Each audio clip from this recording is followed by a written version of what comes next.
हाय hi guys. आज दीप अमावस्या. मग अंशूला मी आज ओवाळलं.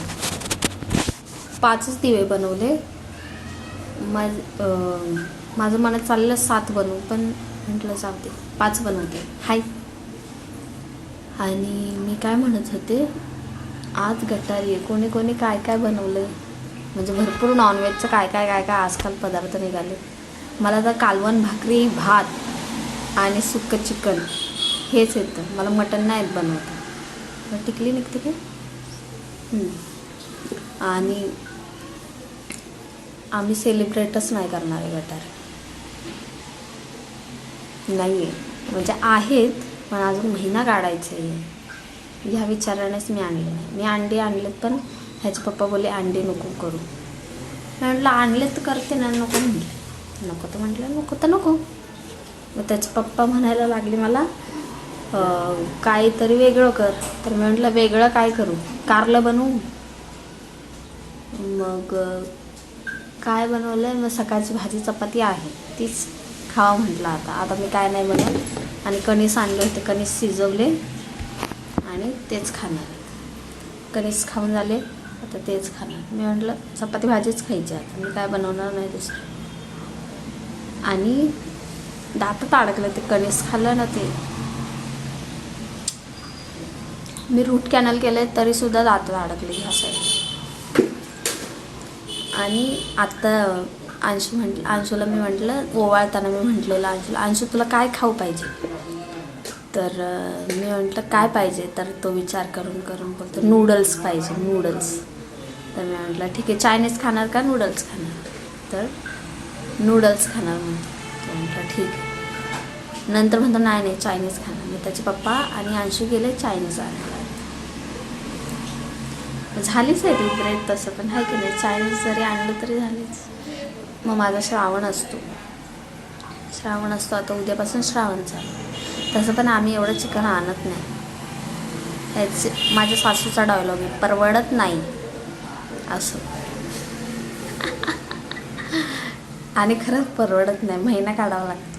20,000 फक्त महिना काढायचा असतो.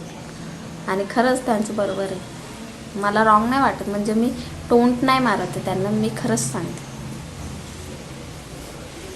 की 20,000 जर महिना काढायचा तर मग चिकनच खाल्लं एक दिवसाला 200 रुपयाचं, 100 रुपयाचं, त्याला बाकीचं तर लागतंच ना सगळं. म्हणून असं केलं. आणि बरोबर आहे त्यांचं, मला काही वाईट नाही वाटलं. बरोबर आहे. मटण तर लांबच झालं. ते 700, 800, 1000 रुपये किलो आहे. ते तर आम्ही बघायला बी जात नाही. अजून काय, माझी मम्मी सकाळी आज लई ओरडले मला म्हणते तू व्हिडिओ काढायला स्टार्ट केलं. मला माहिती नाही. आणि खरं सांगू का, मी रील्स बनवत होते ना तेव्हा रिंग लाईट स्टँड सगळं तिने आणून दिले मला. तिने ऑर्डर करून माझ्या घरी पाठवले पार्सल. आणि मला अशी रिॲक्ट करते, तू व्हिडिओ काढायला स्टार्ट केलं, मला सांगितलं नाही. मी म्हटलं अगं मम्मी आठव तू जरा. तर बोलते तू बंद केलं होतं ना व्हिडिओ काढायचं. तर मी म्हटलं हो, पण तेव्हा आजारी होती म्हणून बंद केलं होतं, आहे की नाही. आजारी होती मग कसा काढू. तर बोलते ठीक आहे. मला म्हणते तू चालू केलं, मला सांगितलं नाही. मी म्हटलं ठीक आहे आता चालू केलं. म्हणजे माझं काय म्हणणं होतं की मी कामाला जाईल बरी झाली की. ते कामाला जाते, ह्याचे पप्पा बोलायला लागले बरी झाली कुठे कामाला चालली, आत्ताच बरी झाली. कामाला हे जाऊ नको, काय आहे ते घरातच बस, घरातलेच काम कर, लय झालं. कारण आजारी होते तेव्हा ते बिचारी भांडी घासत होते, लादी पुसत होते. म्हणून जाऊ दे म्हणून ते म्हटले घरातलेच काम कर, बाहेर जाऊ नको. आजारी पडली म्हणजे जरा खराब झाली असं त्यांचं म्हणणं. आजारी पडलीच ते म्हणून. माझं दीप अमावस्या मस्त मी साडी घातलेली, मेकअप केला होता, हे घातलं सगळं. ज्वेलरी कधी घालायची, काय ठेवायला आणले का असं माझ्या नवऱ्याचं मत आहे. ठेवायला आणले का. खरं तर मी ड्रेसच घालणार होती, पण बोलायला लागली एवढं सगळं डेकोरेशन म्हणजे काय, मी फुलं आणले होते झेंडूचे, त्याने थोडंफार हे केलं होतं टीपॉयवर. तर ते बोला एवढं केलं आहे, मग अंशूला पण तयार केलं, कुर्ता बिर्ता घाल, तू पण साडी घाल. म्हटलं ठीक आहे. तर मी म्हटलं कुठली घालू, काढून द्या मला कपाटातून साडी. तर पैठणी काढून, पैठणी मी व्हिडिओ अपलोड करेल तेव्हा बघा.